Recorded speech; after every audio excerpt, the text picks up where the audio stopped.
കൃഷ്ണായ വാസുദേവായ ഹരയേ പരമാത്മനി പ്രണതക്ലേശനാശായ ഗോവിന്ദായ നമോ നമ. ശ്രീമദ് ഭാഗവതം നമ്മളെ 20-ാം അധ്യായം നമ്മുടെ കഴിഞ്ഞു. അപ്പം നമുക്കിനി 21-ാം അധ്യായത്തിലേക്ക് കടക്കാം.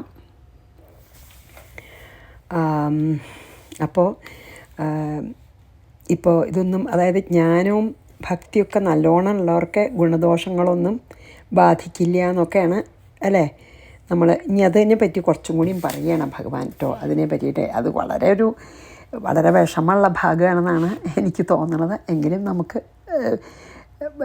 വ്യാസഭഗവാൻ അല്ലെങ്കിൽ ശുഖബ്രഹ്മർഷി, വ്യാസഭഗവാൻ എഴുതിയതും ശുഖബ്രഹ്മർഷി പറയണതും ഭഗവാന്റെ തന്നെ വാക്കുകളായിട്ട് ഉദ്ധവനോട് പറയണതും അല്ലേ, നമുക്ക് വായിച്ച് നോക്കാം. ശ്രീ ഭഗവാൻ ഉവാച. 1-ാമത്തെ ശ്ലോകം. യ ഏതാൻ മത്പഥോ ഹിത്വാ ഭക്തിജ്ഞാനക്രിയാത്മകാൻ ക്ഷുദ്രാൻ കാമാംശ്ചലൈഃ പ്രാണൈർ ജുഷന്ത സംസരന്തി തേ. പിന്നെ 2 ശ്ലോകം ഒന്നിച്ച് ചെയ്യണം നല്ലതുകൊണ്ട്. സ്വേ സ്വേധികാരേയ നിഷ്ഠാസ ഗുണപരികീർത്തിതഃ വിപര്യയസ്തു ദോഷ സ്യാദുഭയോരേഷു നിശ്ചയഃ. അത് 2 കൂടി ഒന്നിച്ച് ചെയ്യാം. ഭഗവാൻ പറയണതാണ് കേട്ടോ. ശ്രീ ഭഗവാൻ വാചയാണ്.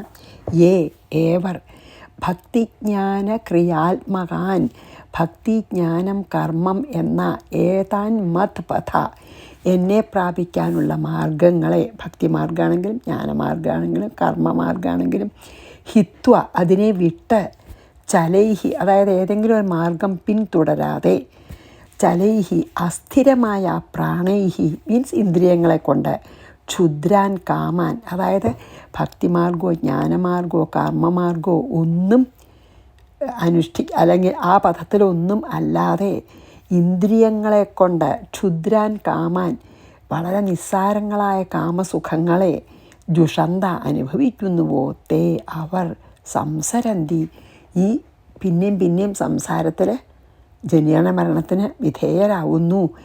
സ്വേ അധികാരെ അവരവരുടെ അധികാരത്തിൽ യാ നിഷ്ഠ സ്ഥിരമായിരിക്കുക എന്നത്, അതായത് സ്വന്തം ധർമ്മം അനുഷ്ഠിക്കുക എന്നത്, സഹ ഗുണ പരികീർത്തിത അത് ഗുണമെന്ന് പറയപ്പെടുന്നു. സ്വധർമ്മം അനുഷ്ഠിച്ച് ജീവിക്കണത്. പക്ഷേ വിപര്യയ അസ്ഥിരമായിരിക്കുക എന്നത്, അതായത് ഏത് മാർഗത്തിലാണെങ്കിലും അവനവന് പറ്റുന്ന പോലെ സാധന ചെയ്ത് മുന്നോട്ട് പോവുകയാണ് വേണ്ടത്. അല്ലാതെ ഒന്നും ഫോളോ ചെയ്യാതെ അസ്ഥിരമായിരിക്കുക ദോഷമാണ്. സ്യാദ് ഉഭയ ഗുണം ദോഷം ഈ രണ്ടിനും ഏഷ ഇതുതന്നെയാണ് നിശ്ചയം. അതായത് നമ്മളെ ഭഗവാനോട് അടുപ്പിക്കാൻ പറ്റാത്തതെല്ലാം ദോഷവും, നമ്മളെ ഭഗവാനോട് അടുപ്പിക്കുന്നതെല്ലാം ഗുണമെന്ന് ചുരുക്കി പറയാം. അപ്പോൾ ഇതിലെന്താ പറയണത് ഈ 2 ശ്ലോകത്തിൽ വെച്ചാൽ, അതായത് ഭക്തി ജ്ഞാനം കർമ്മം എന്നിട്ടുള്ള 3 പിന്നെ പഥത്തുകൂടെ മാർഗത്തുകൂടെ എന്നെ പ്രാപിക്കാം. അതിനെ എല്ലാം വെടിഞ്ഞിട്ട് ഈ ഇന്ദ്രിയങ്ങൾ കൊണ്ട് വളരെ തുച്ഛമായിട്ടുള്ള വിഷയങ്ങളെ അനുഭവിക്കാൻ വേണ്ടിയിട്ട് ആഗ്രഹിച്ച് നടക്കുന്നവർ ഈ സംസാര ചക്രത്തിൽ തിരിഞ്ഞ്, അതായത് ഒരിക്കലും അതിന്ന് കരകയറാൻ പറ്റില്ല. പിന്നെയും ജനനമരണ ചക്രത്തിൽ തിരിയേണ്ടി വരും. ഓരോരുത്തരും അവനവൻ്റെ വർണ്ണത്തിനും ധർമ്മത്തിനും അല്ലെങ്കിൽ ആശ്രമത്തിനും അർഹിക്കുന്ന, അല്ലെങ്കിൽ ഓരോരുത്തരെയും ധർമ്മം എന്താ വെച്ചാൽ അതിനനുസരിച്ച് ജീവിക്കണത് തന്നെയാണ് ഗുണം. അതിന് വിപരീതമായതൊക്കെ ദോഷമാണ്. അതായത് ഗുണദോഷം നിർണ്ണയിക്കുന്നത് ഇങ്ങനെയാണ്. അങ്ങനെയാണ് നമുക്ക് ഗുണദോഷം അവസാനം ഗുണദോഷത്തിന് അതീതമാവുമെച്ചാലും ആദ്യം ഗുണവും ദോഷത്തിനെ പറ്റിയിട്ട് നമുക്ക് ഇങ്ങനെ ഒരു വിവേചനം ഇല്ലാതെ പറ്റില്ല. അതാണെന്നല്ലേ പറഞ്ഞത്. ഗുണദോഷ ഭേദത്തിനെ മാറ്റിയിട്ടാണ് പറയണത്. ഈ പറഞ്ഞ 3 മാർഗങ്ങളെ ഉപേക്ഷിച്ചിട്ട് ആരാണോ ഈ നൈമിഷികവും തുച്ഛവുമായ ഇന്ദ്രിയ സുഖങ്ങളിൽ മനസ്സിനെ എപ്പോഴും നിർവൃതമാക്കുന്നത്, അവർ ഈ സംസാരക്ലേശത്തിൽ പിന്നെയും ഉഴലും. അതായത് അവനവൻ്റെ ഗുണങ്ങൾക്കും വാസനയ്ക്കും അനുസരിച്ചുള്ള കർമ്മത്തിൽ ഏർപ്പെടുന്നത് തന്നെയാണ് നല്ലത്. നേരെ മറിച്ചായാൽ ഭക്തന്മാർക്കും ജ്ഞാനികൾക്കും ഒക്കെ അത് ദോഷം ചെയ്യും. അതായത് ഒന്ന് തന്നെ പിന്നെ ഇനി കുറച്ചും കൂടിയും പറയണ്ട കേട്ടോ, അത് അടുത്തേലാണ്. അപ്പോൾ ഇത്രയാണ് ഇപ്പോൾ ഇതിൽ പറഞ്ഞത്. അതായത് അവനവൻ്റെ ധർമ്മം അനുസരിച്ചിട്ട് എല്ലാം വേണ്ട ചെയ്ത ഭക്തി മാർഗ്ഗമാണെങ്കിലും ജ്ഞാനമാർഗ്ഗമാണെങ്കിലും കർമ്മമാർഗ്ഗമാണെങ്കിലും അത് പറഞ്ഞല്ലോ. എങ്ങനെയുള്ളവർക്കാണ് വിരക്തി വന്നവർക്ക് ജ്ഞാനം, പിന്നെ എന്താണ് ഈ കർമ്മം ചെയ്തിങ്ങനെ ഇരിക്കണം അതാണ് ഇഷ്ടം എന്നുള്ളവർക്ക് പിന്നെ എന്താണ് കർമ്മ യോഗം. പിന്നെയോ അത് മനഃശുദ്ധിക്ക് മാത്രമേ ഉപകരിക്കുള്ളൂ. ഭക്തി ജ്ഞാനം തന്നെ വേണം ഭഗവാനിലെത്താൻ. പിന്നെയോ പിന്നെ വലിയ വിരക്തിയില്ല, വലിയ ആസക്തിയില്ല, അങ്ങനെയുള്ളവർക്ക് പിന്നെ എന്താണ് ഭക്തിയോഗം എന്ന് പറഞ്ഞല്ലോ. അപ്പോൾ അതനുസരിച്ച് അവനവൻ്റെ ആ മനസ്സിൻ്റെ ഇതനുസരിച്ചിട്ടുള്ള ഏത് പഥമാണെന്ന് വെച്ചാൽ അതിൽ തന്നെ കണ്ടിന്യൂ ചെയ്യാണ് നല്ലത്. അല്ലാതെ ഒന്നിലും ശ്രദ്ധിക്കാതെ ചഞ്ചലമായ മനസ്സോടി വിഷയങ്ങളുടെ കൂടെ പോണത് ദോഷം തന്നെയാണ്.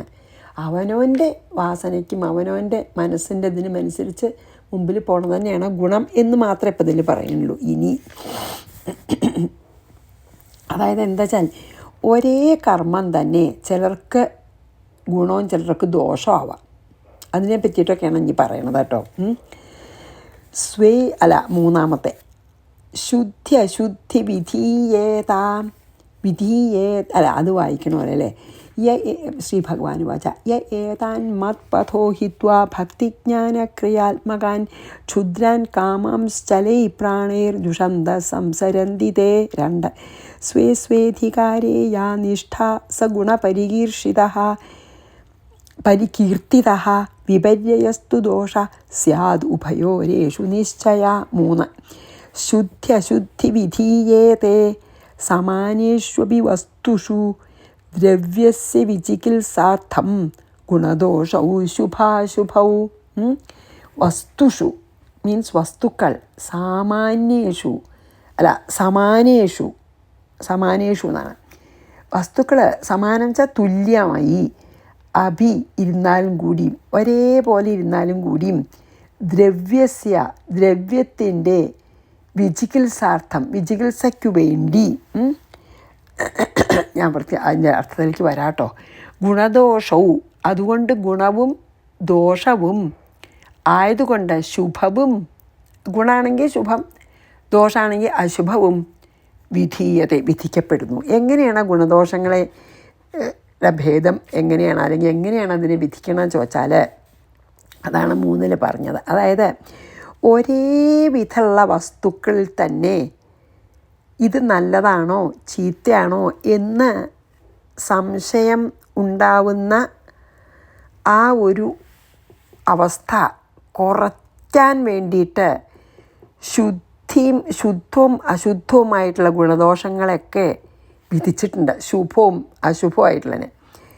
അതായത് ഇതൊക്കെ നമുക്ക് നമ്മുടെ സ്വാഭാവികമായിട്ടുള്ള പ്രവൃത്തിയെ, അതായത് ചിലർക്ക് ദുഷ്ടത ചെയ്യണമെന്നാണ് തോന്നണച്ചാലും അത് ചീത്തയാണെന്ന് പറയുമ്പോൾ അത് ചെയ്യാതിരിക്കുമല്ലോ. അതാണ് നമ്മുടെ സ്വാഭാവികമായിട്ടുള്ള ആ പ്രവൃത്തിയെ കുറച്ച് കൊണ്ടുവരാനാണ് ഈ ശുദ്ധവും അശുദ്ധവും ഗുണദോഷങ്ങളെ ശുഭവും അശുഭവും എന്നൊക്കെ പറയണത്. അതായത് ശുഭം എന്ന് പറഞ്ഞാൽ നല്ലതാണ്, അത് പറയണത് എന്തിനാണ്, അതാണ് പറയണത്. അതായത് ഈ ഗുണദോഷങ്ങളെ തീർച്ചയാക്കണത് എന്ത് നോക്കിയിട്ടാണ്? അവനവൻ്റെ അർഹതയ്ക്ക് ചേരണ അനുഷ്ഠാനം ചെയ്യണത് ഗുണവും അവനവൻ്റെ അർഹതയ്ക്ക് വിപരീതമായിട്ട് ചെയ്യുന്നത് ദോഷവും. അപ്പോൾ അങ്ങനെയാണ് ഗുണദോഷങ്ങളെ നിർണ്ണയിക്കണതെന്ന് ആദ്യം പറഞ്ഞു. പിന്നെ ഈ ഒരേപോലുള്ള വസ്തുക്കളിൽ തന്നെ ശുദ്ധിയും അശുദ്ധിയും നമ്മൾ ചിലപ്പോൾ ഇത് ശുദ്ധമാണ്, ചിലത് നമ്മൾ ചിലരോട് നന്നല്ല പറയും, ചിലത് നന്നാ പറയും, ഒരേ കാര്യത്തിൽ തന്നെ. അപ്പോൾ ഒരു കാര്യം നമ്മൾക്ക് സ്വീകരിക്കണോ അതോ ത്യജിക്കണോ എന്ന സംശയം വരുമ്പോൾ നമ്മളെന്താണ് വേണ്ടത്? സ്വീകരിക്കേണ്ടതാണെങ്കിൽ ശുദ്ധവും ഗുണമുള്ളതും ശുദ്ധവും ആണെന്ന് വിചാരിക്കാം. ഏതിനെയാണ് ത്യജിക്കേണ്ടത്? അശുദ്ധിയുള്ളതിനെയും ദോഷമുള്ളതിനെയും, അല്ലേ? അപ്പോൾ ശുദ്ധിയും അശുദ്ധിയും നിശ്ചയിച്ചത് ധർമ്മത്തിന് വേണ്ടിയിട്ടാണ്. അപ്പോൾ ഇതിൽ അത് വളരെ എനിക്കത് വളരെ ഒരു മനസ്സിലാക്കാൻ നമുക്കത് വാസ്തവത്തിൽ വിഷമം പോലെ തോന്നാം. കാരണം പിന്നെ ഇല്ല എന്നും പറയും ഗുണവും ദോഷവും, പക്ഷെ കുറേ കാലം നമുക്ക് ഗുണദോഷം ഉള്ളതായിട്ട് നമുക്ക് ഇതും വേണം. അതാണ് ഇപ്പോൾ ഇതിൽ പറഞ്ഞതെന്ന് വെച്ചാൽ ഒരേ പദാർത്ഥത്തിൽ തന്നെ ആരാണ് ചെയ്യണമെന്നനുസരിച്ച് ശുദ്ധിയും അശുദ്ധിയും ഒക്കെ നമ്മളെ കൽപ്പിക്കുന്നുണ്ട്. അതായത് ഓരോന്നിനും ഗുണവും ദോഷവും ശുഭവും അശുഭവും ഒക്കെ ആര് ചെയ്യുന്നു, എപ്പോൾ ചെയ്യുന്നു എന്നൊക്കെ അനുസരിച്ചിട്ടാണ്. അതായത് അത് ചെയ്യാൻ അർഹത ഉള്ള ആളാണ് ചെയ്യണമെച്ചാൽ അത് ശുഭമാണ്, ഗുണമാണ്. അത് ചെയ്യാൻ അർഹത ഇല്ലാത്ത ആളാണ് ഒരേ കാര്യം തന്നെ ചെയ്യണമെച്ചാൽ അത് അശുഭവും ദോഷമാണ്. അപ്പോൾ അത് എപ്പോഴാണ് നമ്മളത് സ്വീകരിക്കേണ്ടത്? അതിന് അർഹത ഉള്ള ആൾ ചെയ്യുകയാണെങ്കിൽ അത് ഗുണമാണ്, അത് അംഗീകരിക്കാം. അതിന് അർഹത ഇല്ലാത്ത ആൾ ചെയ്യുകയാണെങ്കിൽ അത് ദോഷമാണ്, ത്യജിക്കേണ്ടതാണ് എന്ന് ഇപ്പോൾ ഇതിൽ പറയണത് അതാണ്. അങ്ങനെ നമുക്ക് ചില കാര്യങ്ങളുണ്ടല്ലോ. അപ്പോൾ ചില കാര്യങ്ങളിപ്പോൾ നമ്മൾ ഒരാളെ ചെയ്യണത് തന്നെ നമ്മൾ വേറൊരാൾ ചെയ്താൽ അത് ശരിയാവില്ല. കാരണം അയാൾക്കത് ചെയ്യാൻ അധികാരമില്ല. ഒരുപക്ഷെ ചെയ്യണ കാര്യം ഒന്നായി തന്നെ ഇരിക്കാം. ഇപ്പോൾ ഞാൻ പറയാം, ഇപ്പോൾ ഒരു ഡോക്ടറായിട്ട് പഠിച്ച ഒരാളാണെന്ന് വിചാരിച്ചോളൂ. അദ്ദേഹം ഇപ്പോൾ ഒരാൾക്ക് എന്തെങ്കിലും പറ്റിച്ചാൽ ഞാനത് പിന്നെ മുറിച്ച് ശരിയാക്കാം എന്ന് പറഞ്ഞാൽ ആ ഡോക്ടർക്ക് അതെങ്ങനെ ആ ഒരു മുറിക്കാൻ ഉപയോഗിക്കുന്ന സാധനത്തിനെ നല്ലോണം സ്റ്റെറിലൈസ് ചെയ്യണം, അതെങ്ങനെ മറ്റേ ആ പേഷ്യൻറ്റിന് കൂടുതൽ ബുദ്ധിമുട്ടുണ്ടാക്കാത്ത വിധത്തിൽ അതിനെ റിമൂവ് ചെയ്യാം എന്നൊക്കെ ഡോക്ടർക്ക് അറിയാം. ഇതൊന്നും അറിയാത്ത ഒരാൾ ഞാൻ ചെയ്യാമെന്ന് പറഞ്ഞ് ഒരു സ്റ്റെറിലൈസ് ചെയ്യാത്തൊരു ഇൻസ്ട്രുമെൻ്റ് എടുത്ത് അയാൾക്ക് ഒരു പക്ഷേ ആ കാര്യം ചെയ്യാൻ അറിയുമായിരിക്കാം. പക്ഷേ he is not eligible to do that, അല്ലേ? അപ്പോൾ ഒരേ കാര്യം ചെയ്യുകയാണെങ്കിലും അപ്പോൾ ആ ഡോക്ടർ ചെയ്തത് ശരി, ഗുണമാണ്. മറ്റേ ആളെ ഇനിയിപ്പോൾ അഥവാ ശരിയായിച്ചാൽ തന്നെ മറ്റേ ആൾ ചെയ്തത് ശരിയായിട്ടില്ല. എന്താ കാരണം വെച്ചാൽ ചെയ്യാൻ പാടില്ലാത്ത ചെയ്തത്. അതാണിപ്പോൾ ഒരു ഉദാഹരണം പറയാവുന്ന. അപ്പോൾ ഒരേ കാര്യം തന്നെ അതിന് അധികാരമുള്ളവർ ചെയ്താൽ ഗുണവും ശുദ്ധവും, അതിന് അധികാരമില്ലാത്തവർ ചെയ്താൽ അശുദ്ധവും ഗുണമായിട്ട് നമ്മൾ കൽപ്പിക്കാറുണ്ടെന്ന് പറയുകയാണ്. ശുദ്ധ്യശുദ്ധി വിധീയേതേ സമാനേഷ്വപി വസ്തുഷു, സമാനമായിട്ടുള്ള വസ്തുവാണെങ്കിൽ പോലും ദ്രവ്യസ്യ വിചികിത്സാർത്ഥം ഗുണദോഷൗ ശുഭാശുഭൗ. അപ്പോൾ ഇത് ഈ ഒരേ വിധമുള്ള വസ്തുക്കളിൽ തന്നെ ഇത് നല്ലതാണോ അല്ലെങ്കിൽ യോഗ്യത ഉള്ളതാണോ അയോഗ്യമാണോ എന്ന് സംശയം ഉണ്ടാക്കുന്ന തരത്തിൽ ഉള്ളതൊക്കെ പ്രവൃത്തികൾ കുറച്ച് കൊണ്ടുവരാനായിട്ടാണ് ശുദ്ധിയും അശുദ്ധിയും ഗുണദോഷങ്ങളൊക്കെ വിധിച്ചിരിക്കണമെന്ന് പറയുകയാണ്. അതായത് അർഹിക്കണവരെന്നെ ചെയ്യാവൂ, എലിജിബിളായിരിക്കണം ആ ചെയ്യണ ആൾ. അതാണ്. അതായത് സ്വാഭാവികമായിട്ട് അങ്ങോട്ട് പോയിട്ട് ഓരോന്ന് ചെയ്യണതിന് നമ്മൾ ചെയ്യണതല്ല. അവർ ശരിക്കും നമുക്ക് ചെയ്യാവുന്ന ധർമ്മമേ ചെയ്യാവൂ, അല്ലെങ്കിൽ ആ വഴിയിലേ സഞ്ചരിക്കാവൂ. ധർമാർത്ഥം വ്യവഹാരാർത്ഥം യാത്രാർത്ഥമിതി ചാനഘ ദർശിതോയം മയാ ചോരോ ധർമ്മമുദ്വഹതാം ധുരം. അനഘ, പാപമില്ലാത്തവനെ, അയം ആചരേഹി, ഈ ആചാരം, ധർമ്മം ധുരം, ധർമ്മം എന്ന ഭാരത്തിനെ, ഉദ്വഹതാം, നിർവഹിക്കുന്നവർക്ക്, അതായത് കർമ്മം കൊണ്ടേ, ധർമാർത്ഥം, ശുദ്ധിയും അശുദ്ധിയും ധർമ്മത്തിനായിട്ടും, വ്യവഹാരാർത്ഥം, ഗുണവും ദോഷവും ലോകവ്യവഹാരം സിദ്ധിക്കുവാനായിക്കൊണ്ടും, മയ, എന്നാൽ, അതായത് മനുസ്മൃതിയിലൊക്കെ ദർശിത, ഉപദേശിക്കപ്പെടുന്നു. എന്താ പറഞ്ഞാൽ, അതുകൊണ്ട് ഹേ ഉദ്ധവരെ, പാപമില്ലാത്തവനെ എന്ന് വിളിക്കുകയാണ്. ധർമ്മത്തിനായിട്ടും വ്യവഹാരത്തിനായിട്ടും ഈ ശരീരം ഉപജീവനത്തിനായിട്ടുമൊക്കെ ഈ ആചാരം അതിനെപ്പറ്റി അറിയാത്തവർക്ക് പറഞ്ഞു കൊടുക്കേണ്ട. അതായത് ശുദ്ധം കൊണ്ട് ധർമ്മം, അശുദ്ധം എന്ന് പറഞ്ഞാൽ ശുദ്ധമായത് ധർമ്മമായിട്ടുള്ളതൊക്കെ ശുദ്ധം, അധർമ്മമായിട്ടുള്ളതൊക്കെ അശുദ്ധം. എന്നാൽ ചിലതൊക്കെ അശുദ്ധമാണെങ്കിലും വ്യവഹാരത്തിൽ ചെയ്യാം, ശരിക്കരുതെങ്കിലും ഈ വ്യാവഹാരിക ലോകത്തിൽ ചെയ്യാം. ചിലത് ദോഷമാണെങ്കിലും നമ്മളെ ശരീരത്തിന് നിലനിർത്തേണ്ടതായതിനാൽ പാപമല്ല, അങ്ങനെയൊക്കെ വരും. ഇതൊക്കെ നമ്മൾ തീർച്ചയാക്കണതാണ്. ഇതിൻ്റെ എല്ലാം ഉദ്ദേശം എന്താ വെച്ചാൽ ആവശ്യമില്ലാത്ത കാര്യങ്ങൾ നമ്മൾ ചെയ്യാതിരിക്കാൻ വേണ്ടിയിട്ടാണ്. അതുകൊണ്ട് അതിനെപ്പറ്റി ഒരുപാട് നമ്മൾ പിന്നെ എന്താ അങ്ങനെ പറഞ്ഞാൽ അത്ര നോക്കണ്ട. ഇതൊക്കെ ഒരു നിയമം വെച്ചിറക്കുക, ഒരു നിയന്ത്രണം വെച്ചിറക്കുകയാണെന്നാണ് പറഞ്ഞത്. അതായത് ശുദ്ധാശുദ്ധങ്ങൾ നിശ്ചയിച്ചതൊക്കെ ഒന്ന് ശുദ്ധമാണോ ഒന്ന് അശുദ്ധമാണെന്നൊക്കെ വിചാരിക്കും എന്നുള്ള കൽപ്പിച്ചിരിക്കുന്നതൊക്കെ ധർമ്മത്തിന് വേണ്ടിയാണ്. ധർമ്മം ആയിട്ടുള്ളതൊക്കെ ശുദ്ധമാണ്, അധർമ്മമായിട്ടുള്ളതൊക്കെ അശുദ്ധമാണ്. എന്നാൽ ചിലപ്പോൾ അശുദ്ധ കാര്യങ്ങൾ പോലും ചിലപ്പോൾ ഈ രാജാക്കന്മാർക്കോ അല്ലെങ്കിൽ ലോകത്തിലത്തെ തൽക്കാലത്തെ നിയന്ത്രണത്തിനോ അല്ലെങ്കിൽ നന്മയ്ക്കോ വേണ്ടി ചെയ്യേണ്ടി വരും. അതാണ് ചിലപ്പോൾ നമുക്ക് അങ്ങനെ ഇത് ചെയ്യാൻ പാടില്ല, പക്ഷെ അത് രാജാവിന് ആ സമയത്ത് ചെയ്യാം, അങ്ങനെയൊക്കെ വരും. ഓരോന്നെങ്കിൽ ഇപ്പോൾ പറഞ്ഞ പോലെ ഗുണദോഷ കൽപ്പനയൊക്കെ എല്ലാവർക്കും വേണ്ടി ജനറലായിട്ട് പറയാനേ പറ്റുള്ളൂ. ചിലപ്പോൾ അതിൽ നിന്ന് എക്സെപ്ഷൻസ് ഉണ്ടായിട്ട് നമ്മൾ ദോഷമെന്ന് പറയണത് തന്നെ ചിലപ്പോൾ ചെയ്യേണ്ടി വരും, ഇല്ലേ?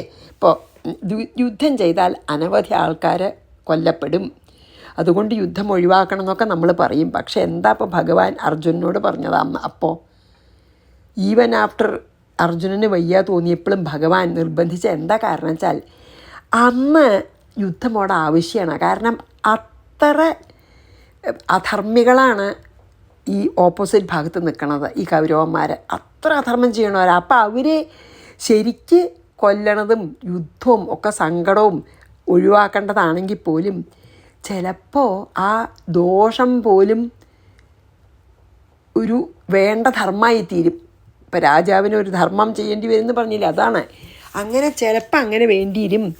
അതിനായിട്ടാണ് നമ്മൾ ഈ ഗുണദോഷ കൽപ്പനയൊക്കെ പറ്റുന്ന അത്ര ധർമ്മത്തിൽ നിൽക്കാൻ വേണ്ടിയിട്ടാണ്. പക്ഷെ ചിലപ്പോൾ നമ്മൾ അധർമ്മ വിചാരിക്കണതോ ദോഷ വിചാരിക്കണതോ ധർമ്മമായി തീരും, അത് ചില സ്പെഷ്യൽ കേസസിൽ. പക്ഷെ ഒരു ജനറലായിട്ട് മനുസ്മൃതി പോലെയുള്ള ഇതോടെ ഭഗവാന്റെ ധർമാധർമ്മങ്ങളെ പറ്റിയൊക്കെ വിസ്തരിച്ച് വിവരിച്ചിട്ടുണ്ടെന്ന് പറയാണ്.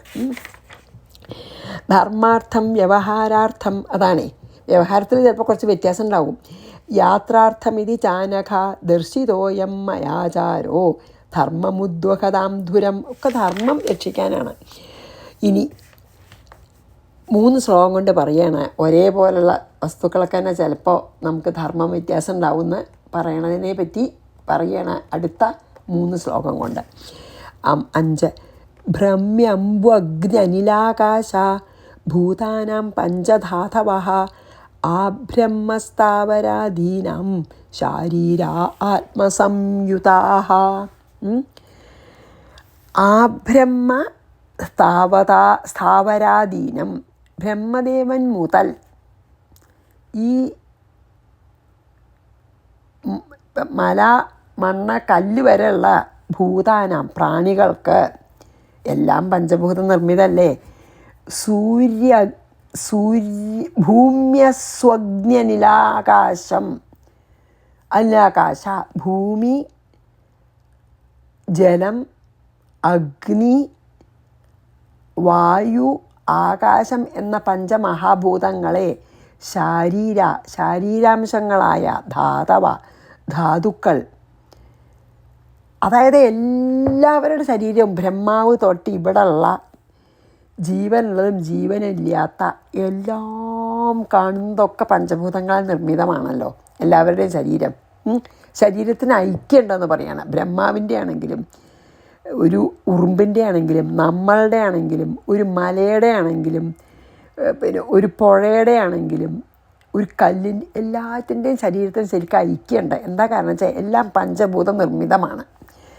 ആത്മസംയുത, ആത്മാവോട് കൂടിയ ആത്മാവിന്. അപ്പം അതിൻ്റെ ഉള്ളിലുള്ള ചൈതന്യവും ഒന്ന് തന്നെയാണ്. അപ്പോൾ സത്യം പറഞ്ഞാൽ പിന്നെ എന്താണ് ഈ പിന്നെ ശരീരത്തിനും ഐക്യമുണ്ട്, അതിൻ്റെ ഉള്ളിലത്തെ ശക്തിക്കും ഐക്യമുണ്ട് ഹോൾ ഇതിൽ. അതാണ് അതിൽ വളരെ ആ ഒരു എന്താ പറയുക സർവഭൂതങ്ങളുടെയും കാരണവും സർവഭൂതങ്ങളുടെയും സൃഷ്ടിയും ഒക്കെ ഒരേ ഒരു കാര്യം കൊണ്ടാണെന്നാണ് പറയണത്. അതായത് ബ്രഹ്മാവ് മുതൽ ഇങ്ങനെ ഇമ്മൊബൈലായിട്ടുള്ള കാര്യങ്ങളും അതിനിടയ്ക്കുള്ള സർവ്വപ്രാണികളുടെയും ശരീരം മുഴുവൻ ഈ പഞ്ചഭൂതങ്ങളെ കൊണ്ട് നിർമ്മിതമാണ്. അതിൻ്റെ അകത്തെ ശക്തിയും ഈ ആത്മാവായിട്ട് പറയാവുന്നതാണ്. എല്ലാ ശരീരങ്ങളും പഞ്ചഭൂതം കൊണ്ട് സൃഷ്ടിച്ചതാണ് അല്ലേ. എല്ലാറ്റിനും ഈ ചൈതന്യമായിട്ട് ബന്ധമുണ്ട്. എല്ലാറ്റിനും ഉള്ളിലത്തെ ചൈതന്യം ഒന്ന് തന്നെയാണ്. പഞ്ചഭൂതങ്ങൾ കൊണ്ട് നിർമ്മിതമാണ് എല്ലാവരുടെ ശരീരവും. അതിൻ്റെ ഉള്ളിലത്തെ ചൈതന്യവും ഒരേ ഒരു ആത്മാവാണ്. അപ്പോൾ അത് അങ്ങനെ കാണുന്നതിൽ ചിലത് കേമാണ്, ഉത്കൃഷ്ടമാണ്, ചിലത് നികൃഷ്ടമാണ് എന്നൊക്കെ നമ്മളുടെ ഒരു വെറും കൽപ്പനയാണെന്ന് പറയുകയാണ്. ശരിയല്ല.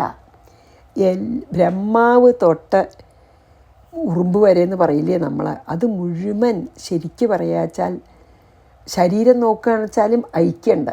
എല്ലാം പഞ്ചഭൂത നിർമ്മിതം. ഇവിടെ ഇളകാത്ത സാധനങ്ങളും അതെ. അതിൻ്റെ ഉള്ളിലുള്ള ശക്തി ഏതാ? അതും ഒരേ ഒരു ശക്തിയാണ്. അപ്പം നമ്മൾ അതിൽ ചിലത് വലിയ കേമാണ്, ചിലത് വലിയ മോശമാണെന്ന് പറയുന്നതിന് ശരിക്ക് യാതൊരു അർത്ഥമില്ല. അത് വെറും കൽപ്പിതമാണ്. അതാണ് പറഞ്ഞത്. അത് വെറും കൽപ്പിതമായിട്ടുള്ള ഒരു അവസ്ഥയാണത്. അല്ലാതെ അത് ശരിക്ക് അത് തെറ്റാണെന്ന് തന്നെയാണ് പറയണത്. ഒന്ന് തന്നെയാണെന്നാണ് പറയണത് അല്ലേ. അതായത് പിന്നെ അതും പറഞ്ഞല്ലോ അതില്ല. പിന്നെ അതായത് ഇനിയിപ്പോൾ ബ്രഹ്മാവ് മുതൽക്ക് നമ്മൾ ഈ കാണുന്ന പ്രപഞ്ചത്തിലെല്ലാം ഈ പഞ്ചഭൂത നിർമ്മിതം. അതിൽ ചൈതന്യം ഈ ഒരേ ആത്മാവ്. അപ്പോൾ സകല ഭൂതങ്ങളുടെയും അപ്പം അവർ തമ്മിൽ ചിലത് നികൃഷ്ടമാണ്, ചിലത് ഉത്കൃഷ്ടമാണ് പറയണത് ഒരു അർത്ഥമില്ല എന്ന് പറഞ്ഞു. ഇനി അടുത്തേക്ക് പോവാം. അപ്പോൾ ഒരു ശ്ലോകം കൂടിയും ചെയ്യാം.